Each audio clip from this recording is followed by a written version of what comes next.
The member from Whitby, Oshawa. Thank you, Speaker. Just like the other members in this legislature, I would hope that the amendments established by Bill 185 will serve to improve the lives of those on social assistance, and it's one of the reasons why I will be supporting it. But I have concern. I do have some concern with some aspect, and the member from Perth Wellington alluded to the Langton Sheehan report from 2012. Many of the recommendations Speaker set out in that report were never implemented by this government. And I would trust, Madam Speaker, that the recommendations of a new commission would meet with greater implementation success. One of the concerns that I have is the bill will create yet another costly level of bureaucracy. And I would hope that once established, the new commission will make recommendations for the people who desperately need support, and further hope that the government will accept those recommendations.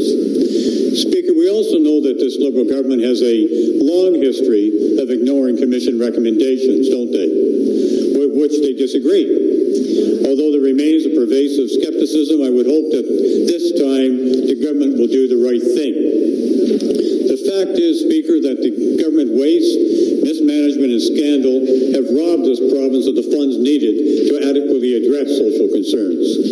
It's unacceptable that we create more bureaucracy and another level of cost unless we can ensure that the real beneficiaries are the people that this commission is designed to serve, those people most in need. What's clear, Speaker, that life has been harder under the Liberals, and there's no segment of our society that feels more vulnerable than those on social assistance. Again, what we need more than any other thing is an improved direct support for those on social assistance.